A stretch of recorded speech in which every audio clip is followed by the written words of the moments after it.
but I love my job. Ayahuasca is going to tell me to be a yoga teacher. I'm like, nah, it's not. If you love your job, you're going to love your job even more. It's not the way it works. It doesn't try to make you into something that you're not. That which is true is always true. And if it's not true, you're going to be happy to be that fucking yoga teacher. Like, it's going to be your greatest joy.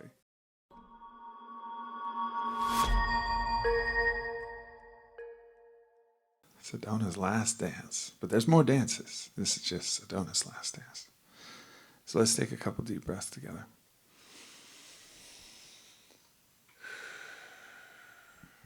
Letting any of that excited first day of school energy just kind of settle in a little bit.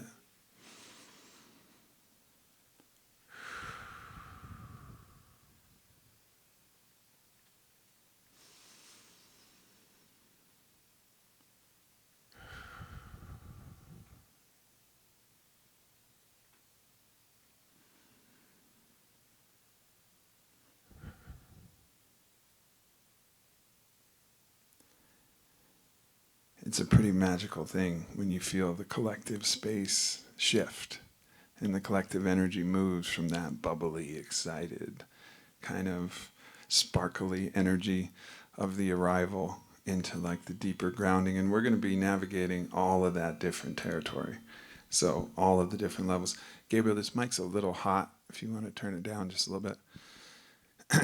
We're going to be experiencing all of it, from the wild, ecstatic dances to the deeply potent breathwork transformation experiences, to the deeply quiet journeys out on the land, to the fun and connective and hilarious experiences like we're going to have today with Joshua and Brent, and adding a little improv to our arsenal here of experiences at Fit for Service, which I'm so excited to be a part of. It's been one of the great blessings of my own life to drop into something that was a part of my history. I was actually in theater in college, and we partnered with the city of Richmond, and I did a classic improv play called Commedia. It's in the art form of Commedia dell'arte from Italy, and I played this character Bargello, and I just made shit up every day on stage. It was one of the best experiences of my life. And this really, all of these practices are about freedom. It's about how do we become more free? How do we really let ourselves free from the shackles that have been placed on us by our conditioning, by these ideas of what we should do and how we're supposed to be, and just the conditioning to fit in and all of the things that we've experienced. How do we liberate ourselves from those limitations and from those shackles? And later today, in our Spiritually Fit course, we're going to be talking about that aspect of our potential, that thing that draws us forward. But that aspect of us is wildly free. And so we're going to be encountering our own limitations throughout this week. And so if there's going to be an overarching theme of this week, it's freedom. It's liberation. Like, what does it feel like to be a free and wild human? And what are the conditions necessary for that? One condition is safety. We go to incredible lengths to try and make sure that this community is actually genuinely safe. That no matter where you look, there's people who have your back. And all of those predatory instincts that you see out in the greater world are not part of this container. And, we've done an amazing job over the last 6 years of providing that. And that freedom comes from and is birthed forth from the wellspring of safety. Just to understand that you're safe to explore. And if you fall down, that you're going to have someone there to, pick you up, hold you for a moment, and then as quickly as possible, turn it into laughter. Because laughter is the ultimate alchemy. And whenever you can laugh about something, there's a way that it assimilates at the highest level. And it's really one of the only ways that we can hold the paradox of trying to hold God inside this fragile flesh. This experience of the articulation. So the immanence, like what is actually real, of the transcendence of that which is far beyond us. has many names. Wakantanka is the name that you'll be hearing from our brother and Uncle Chase as he guides through this process. But that force that carries many names.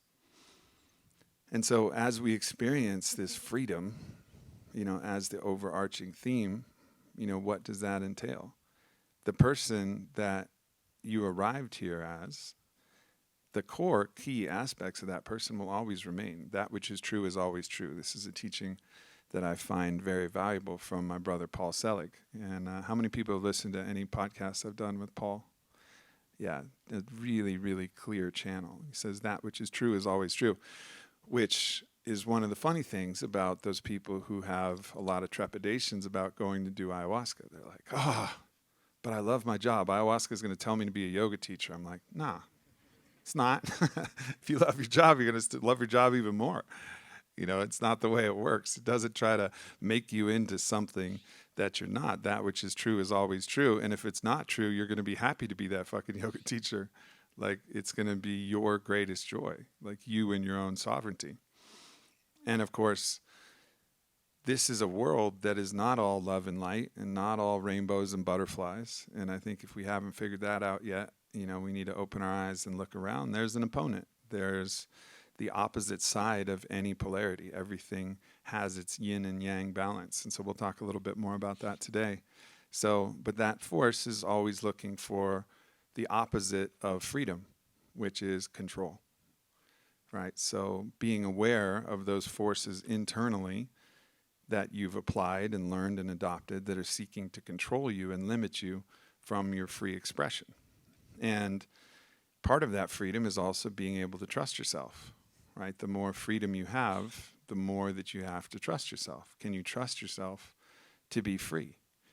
And I think a lot of times, and again, for those of you who haven't followed my story, I've been on the psychonautic plant medicine path for 25 years. One of the trepidations coming in is, what happens if I lose control? Well, what happens? Like, what is it that happens? What happens if I go and spend 6 days in a dark retreat, just me in the silence and in the blackness? What's going to emerge? And while all of these paths are not prescriptive, I'm not saying that any one path has to take you there. I think the things that we do here at Fit for Service are the only things that I can prescribe. I can prescribe ecstatic dance. I can prescribe improv. I can prescribe breathwork. I think these are universally helpful experiences for all humans. Anything beyond that is a very personal choice.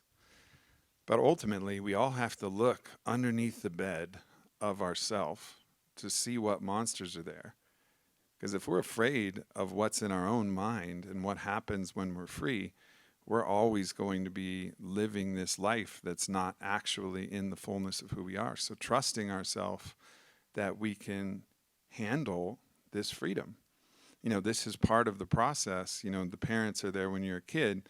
You have like an unlimited impulse, and it's very difficult to control those impulses. So there's a place for parents to put boundaries on a child and say, like, okay, like, here's the boundaries.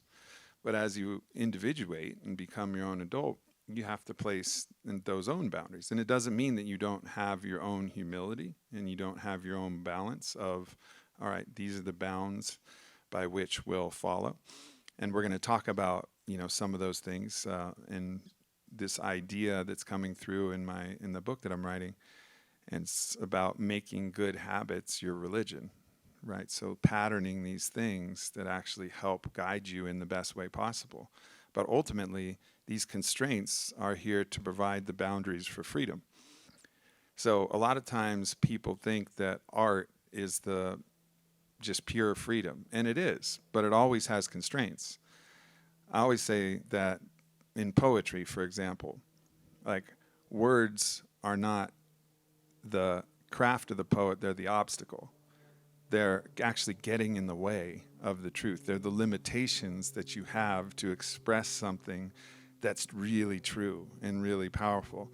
So you work with the limitations of the words to try to point to something beyond the words. Same with the painter, works with the limitation of the size of the canvas and the color palette that they have to express something that's beyond what, but it always needs some type of boundary. So it's going to be the balance of radical trust and freedom with also the humility to know, like, okay, this is how I'm going to operate best. This is the way that I can guide my own life. And so it's really about stepping into the role that I call the captain. And the captain is the captain of the team of yourself that makes those choices. And to really recognize how much choice that we have. You know, we're in a world that tries to tell us that free will is a joke, there's no choices. And so basically, no matter what's going on, you don't have the power of choice. But guess what? There's a pill in an orange bottle or an injection in a needle syringe that'll solve all your problems. It's an extractive model to try and teach people that they don't have a choice, and that whatever's going on is not their responsibility, and then they just need to buy some product from somebody else, and that'll fix it, which is the opposite of what someone like Dr. Joe Dispenza is teaching, which is basically like if you actually harness the power of choice and you step into the deeper belief of who you can be and what is possible, then all kinds of things are possible. And that's actually true. You know, people treat the placebo effect in the medical reductionist materialist world as a nuisance. Well, a nuisance? It means that your mind affects your body and affects the outcome of every single disease condition, which is why it's accounted for in every clinical trial. Every single one. And it's like, that nuisance, the old mind getting in the way. It's crazy. It's like, no, look at what the mind can do. Look at what the spirit, when you cultivate that intent, which is that choice plus belief and the choosing to believe. And choosing to believe is one of the most powerful acts that we can have because it opens up the possibility. And it doesn't mean that you're always going to be right. You know, I chose to believe that Bobby Kennedy would be the next president of the United States. I really believe that. And I chose to hold that belief all the way to the end. I was wrong. I declared it. I chose it. I believed it. But do I regret being wrong? Do I regret going out on that first podcast and saying I'm sitting with the next president of the United States? No, I don't regret it. I don't regret it because I played my role in helping to actually open up the possibility for that timeline to exist. And so I can look back on that whole thing without any regrets. Now, if I chose not to believe it, wanted to hedge my bets and wanted to be right, I could say, you know, here's with the next presidential candidate. Okay, but that's not the same. I would have been right, you know, and I would have been more accurate, but I wouldn't have done my own magical act of active hope of actually creating a memory of the future and downloading and uploading that to the memory of the universe, you know, and time is really the memory of the universe. So this future belief is like a future memory. Our hope is a future memory, and time is the great memory of God, you know, of all the things. So we're uploading a future memory, and of course, we live in a world where countless people make countless choices. And so the choices that, you know, people made didn't open up this timeline, but I can rest in the satisfaction of knowing that I did everything I could. And I think that's also another invitation for all of us as we navigate this complicated and perilous time, is like, not only is it about what we do, but it's about what we hold. What faith can we hold? What can we believe? Can we believe that the more beautiful world our hearts know is possible, right? It's not about actually just reading Charles Eisenstein's book. It's about, you know, his title is perfect. The more beautiful world our hearts know is possible. If we lose faith in that knowing, and all of us lose faith in that knowing, the possibility shuts down. So it's about opening up our minds to that possibility and giving ourselves the freedom to believe. And it's okay to be wrong, right? That doesn't matter. What matters is that we're playing our part. And you're wrong, just say, yeah, I was wrong. But also there's a deep rightness. There's a deep abiding in the way, the truth, the life, the actual life force that opens up the greatest possibility. So there's a greater satisfaction in being wrong, but doing everything you can, than being right and playing it safe on the sidelines. So really, this is a big invitation for courage, because freedom takes courage. It's safe to be comfortable. You'll have, when we do our ecstatic dance, it's a big open space. You'll have the opportunity to, pretend to be particularly interested in the vendor village in the middle of the ecstatic dance. I just feel called. Spirit's telling me I need to look at shawls right now. The mind's a tricky bitch. But actually be aware of what the courageous choice is. Like, what's the most courageous choice?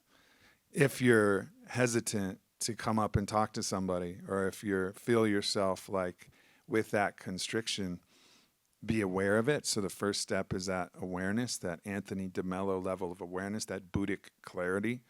Be aware that when you have that constriction is an invitation and an opportunity. And then there's also discretion there as well, see what the right timing is and what that is. But be aware of that and see if it's an invitation for you to become more free, for you to actually step into a greater level of freedom. And when you step into that freedom, so much joy is available on the other side. Like, that's really, really living, And that's, if you guys listen to my podcast with Chase, that is an ancient way that was taught. So how was Crazy Horse able to say, and those who were with him, his brothers and sisters, how were they able to say, Nake nula waun? How are they able to say that? I'm ready for whatever's next, which has been translated to today is a good day to die. But really it means like, I'm ready for whatever's next. If today is my last day, it's a good day. How are you able to live that?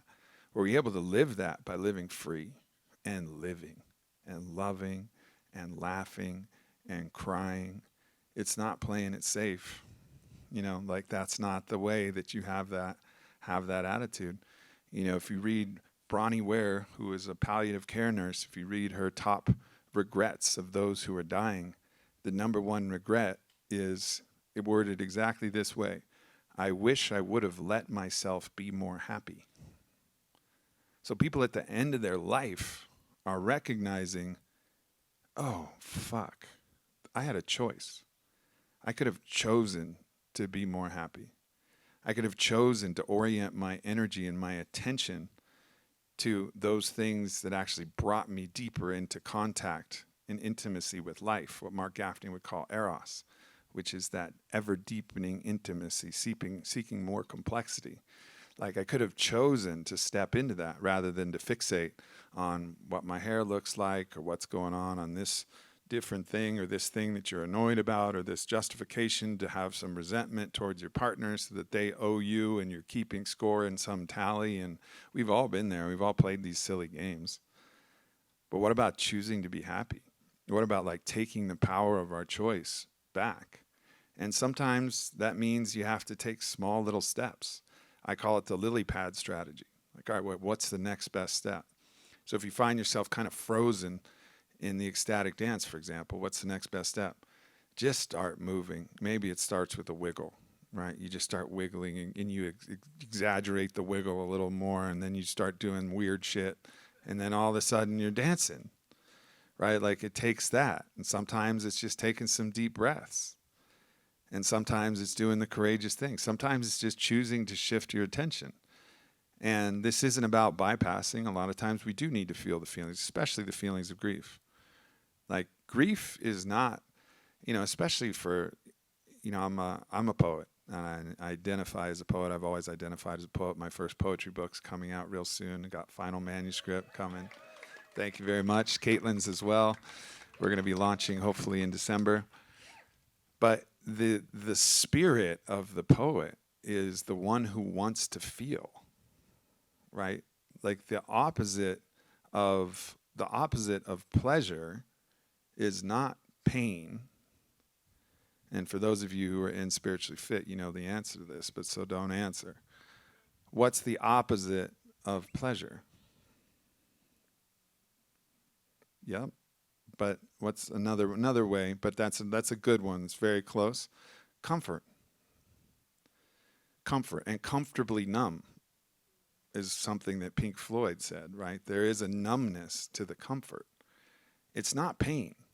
We think that it's pain, but pain is just the strident tone. It's like the high chords of a violin. It's just maybe the song that you don't like, but it's beautiful music. And when you go into that, like many of you will probably in the breathwork experience we have, there's a gorgeousness. It's like that. It's just a sound. It's a tone of the universe. Whereas comfort has just this monotonous, dull white noise that's just preventing us from hearing actually what's possible. So stepping into that radical aliveness so that no matter what happens, no matter how crazy this world gets, because it's a crazy world. And my memory of the future is that it all works out great. And shit could go real squirrely, And if like the ICBMs are coming across intercontinentally and this is the end of days, like what do we want to look back at our life and know? Like know that we loved, know that we told everybody who we loved that we loved them, know that we lived, we tasted the food, we had the sex, we played the games, we took care of ourselves, we did everything we could to take care of the earth, we kept that active hope and belief, the whole way. We grieved what needed to be grieved. Like we want to know that we lived our life full. And so this container is going to offer a deep experience for freedom. And there's also another aspect of this that I want to touch on. And that other aspect is that, and of course we have Financially Fit as one of the courses offered by Clay, which is a phenomenal course to help us get our actual financial resources in alignment. But that's not the only way that you can measure resources. I call financial resources, I call it squirrel wealth. So a squirrel, they hide their acorns in a bunch of different holes, and they hope that other different animals don't dig up their acorns and take them out, and that's how they get through the winter, is hiding acorns in holes. And that's what we do with our money. We put it in different spots. This little bit's in our house, this little bit's in our bank, this little bit's in crypto, we hide it in a bunch of different holes and hope that nobody finds it. Well, ultimately, it's never fully safe in any of those places. You do your best to put them in a bunch like squirrels do. We dig a bunch of holes, so if some of them get dug up, you'll at least have some holes there, and all that's an important strategy. And I'm all for that. I'm all for squirrel wealth. But there's a different type of wealth, and we have a bear kachina totem on the altar, and I call it bear wealth. So bear doesn't hide any of its food, doesn't hide a bunch of blueberries in a hole somewhere, make blueberry wine or something, although bears do like getting drunk. Most animals like getting drunk. It's a very interesting phenomenon if you actually look at elephants and other animals just getting wasted when they get the opportunity.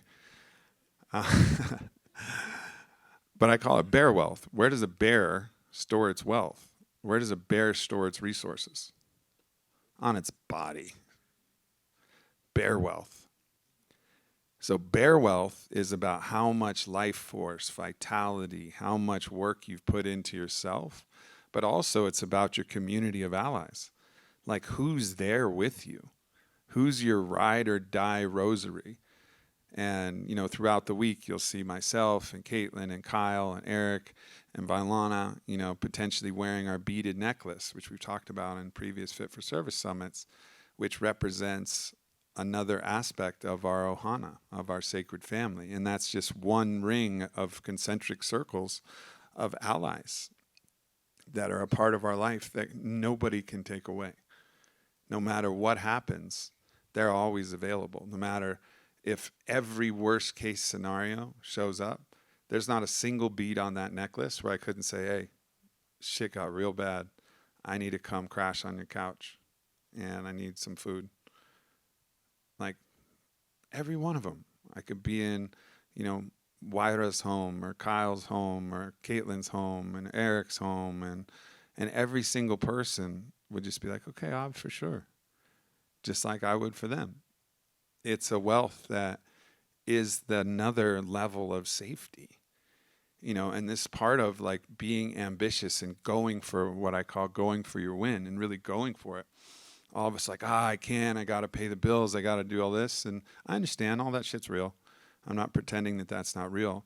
But when you actually know that you're going to be safe no matter what, then you can take those ballsy chances and you can go for it.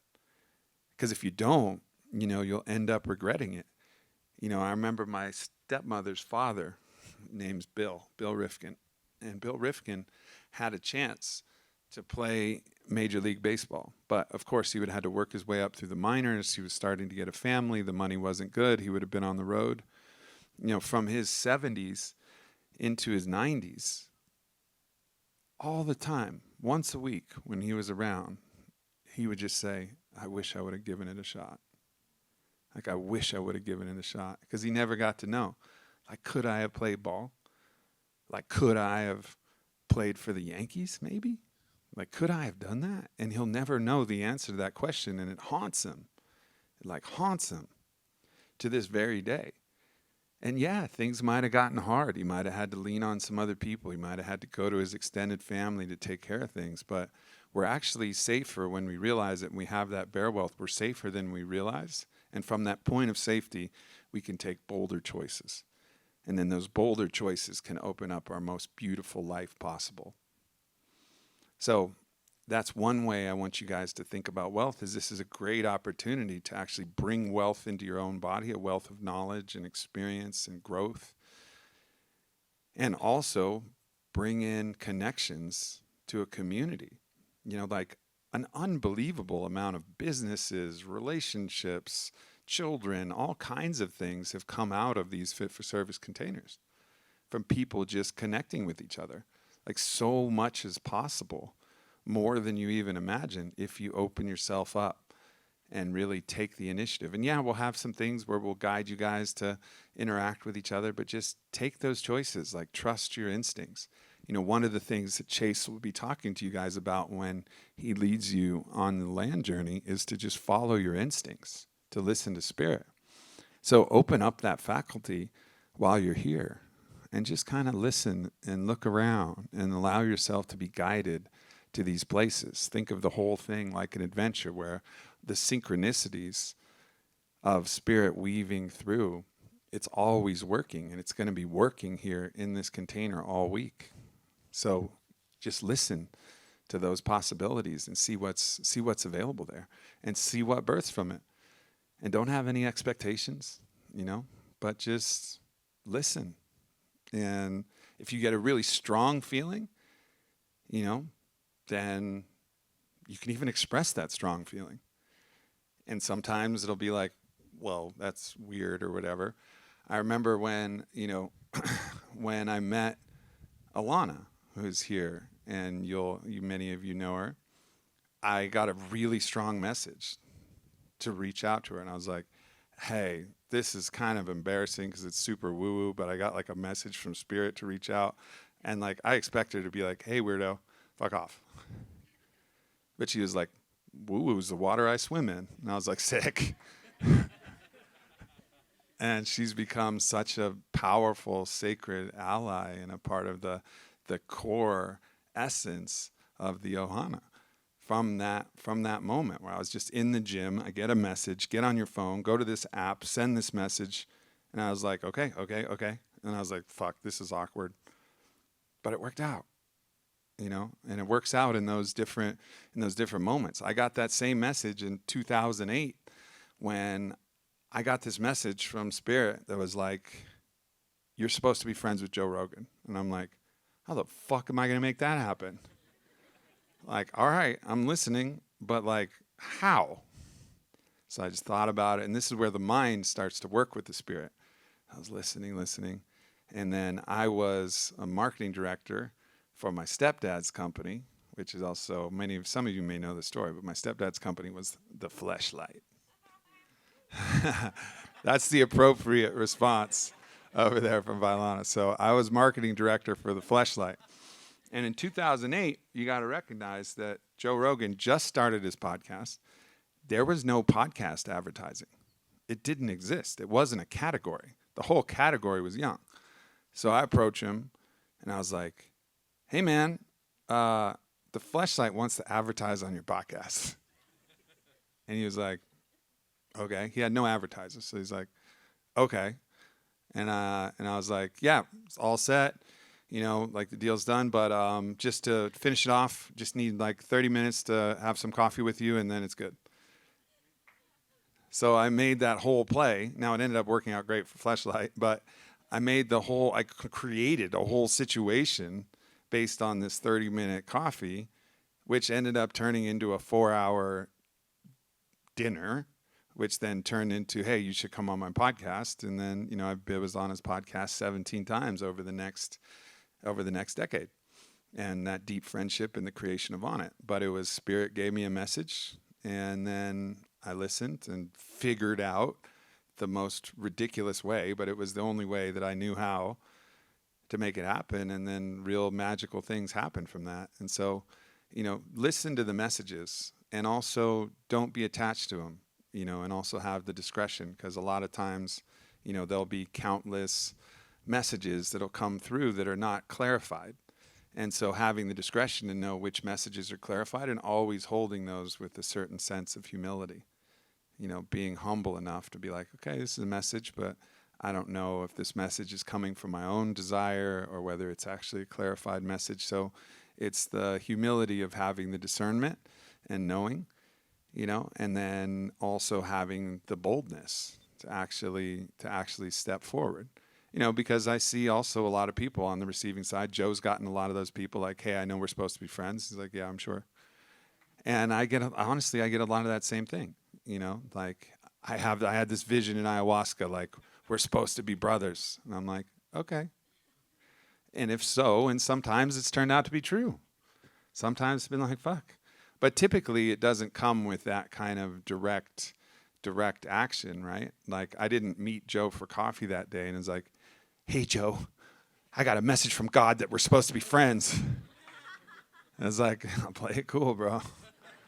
I was like, hey, what kind of coffee you want, man? I was like, oh, yeah, you know, blah, blah, blah. It's like, oh, man, like, I know that. So we started talking about DMT, and then we started talking about aliens, and it was like, man, I just, you know, read this theory about supervolcanoes and the genetic winnowing effect and blah, blah, blah. He's like, fuck, that's really interesting. And we just started talking about shit. And then actually the quality of what was there was allowed to emerge without the overtness. And so there's a balance, you know, there's a balance of how to play that. But ultimately, you know, I guess it's one of the most classic kind of basketball tropes is, you know, you miss 100% of the shots you don't take. Now you got to take good shots also, right? Because if you take a terrible shot, you know, you're probably going to miss, and then you're going to miss your opportunity. So take the shot, but take a good shot. You know, take it from a grounded place in the centered place, but be listening and look for those opportunities to expand what's possible here, both individually and collectively. And we're going to have Matthias here, and, you know, just to talk a little bit about, and I'm sure I'm going over my time, but we'll catch up on the backside of this, so I'm not worried about it. We're going to have Matthias here, and last time we did a big collective ceremony with the group, and it was super awesome and powerful. And we were just at Burning Man, and we went to Kiss Camp, and we go to this party, and just like the energy, or actually, no, it was Camp Mystic, sorry. So Camp Mystic at Burning Man, we go there, and the energy was just unbelievable in the place. We just wanted to stay. Usually at Burning Man, like you get someplace for a little while, and there's like so many things going on. The whole group starts to have this kind of energy, this go energy of like, okay, when are we going? You know, but you got to like sink in. But all of us were like, no, we're good. Like, we want to stay here. And then someone comes up to us and says that they actually opened the party with the same ritual that she watched us open source from Matthias that we did here at Fit for Service, and then it opened up the whole ritual at Camp Mystic. So just really cool to see the ripples of what we do here rippling out into the world. And that's a big part of what we're here to do, is just open source all the tech that we have so that other people can do it. Like, I can't tell you how many alumni have come from here and started to create their own groups and gatherings, etc. And that's one of the beautiful things about this new way of going about. It's not being proprietary. It's about open sourcing all of it, because we need a collective shift and a collective transformation. So we're going to be going through our own different, rituals and initiations because we're preparing this land. It's not going to be right here. It's probably going to be a little bit over that way. But we're going to build a new temple that's going to be on this land. And this new temple is going to anchor the ancient with the future and provide a place, a real sanctuary for people to transform and heal. And so, we're going to be putting a temple on this land as well as on the Lockhart land. So we may step in with the help of Matthias and help bless the energy so that this transformation, which is one of the reasons why this is the last Sedona summit, is because we're preparing the land for this transformation. And so, we may see some of you down the road at the temple, but this is going to become a temple space. And so, this has that last dance energy and the imprint of all of our laughter, all of our love, all of our joy, all of that is going to echo and reverberate and be held in the memory of the rocks and the trees and the wind and the waters. And so just knowing that you're contributing to something really beautiful by saying yes and being here. So the absolute utmost gratitude for all of you guys for being here and a part of this process. And then, of course, Malibu is the real last dance for me. That's going to be the last Fit for Service Summit where I'm going to be in this position offering this opening speech and being a part of it. But it doesn't mean Fit for Service is over. It just means that actually my time and tenure as the leader of Fit for Service in this way is transforming. And there's so many projects that I'm being called to. And I'll share more about that as time goes on. But ultimately, it's been just the greatest joy of my life and some of the greatest memories, truly to have been able to be in this position and to laugh with you and to cry with you and to just be with you all. It's so sweet. And so I'm going to be personally savoring all of these moments, just knowing that this is, real last dance energy for me. And then also with that incredible excitement about what's to come. Kim Kranz is here, and she's going to be one of the coaches offering her own experience for Fit for Service next year, along with Caitlin and Eric and Kyle and Clay and so many other amazing people that are going to be offering experiences and summits and gatherings. And I have a mind to create a kind of Arcadia Fit for Service hybrid, larger style summit festival, but we're still figuring that out because, I love just getting on the ground with you guys when we're doing our breath work. And I love actually getting my hands in the dirt, so to speak, and being there. So that's something that I'll always want to be a part of. But this is the last two summits for me at Fit for Service. So many of you have been for many. If people who have been to several Fit for Services, just shout out how many you've been to. 21. Let's go. Yeah. Thank you for everybody who keeps coming back and to experience this and to bring your wisdom. You're really like the elders of the group. You've had the experience and you've walked through all of the gates together. So thank you to the elders who've come back, and that has nothing to do with your age. That just has to do with the experience that you've cultivated over this time. So thank you to the elders who are here, and thank you also to the ancestors of this land. And it's my prayer that with Chase here, he'll help us connect even deeper to the ancestors and the spirits of this land, and the spirits of all of life as it moves through, the birds and the trees and the rocks and the stones and the fire and the waters. And so we have an incredible week ahead of us. And yes, Anahata just emerges. Yeehaw! Yeehaw! So what a powerful, incredible week we have to look ahead. And so just savor it, really enjoy the moments, and enjoy the moments by stepping into the moment. Every moment is the opportunity to stay closed or to open. So how do you open the moment? How do you step in and open that moment to what is possible, right? Just always be in the inquiry, what opens the moment? And maybe your actions can open the moment for other people as well. like how do you create scenarios where you open the moment and open it collectively and individually. So here we are. I love you guys so much, and we're going to have an amazing time. Thanks, fam.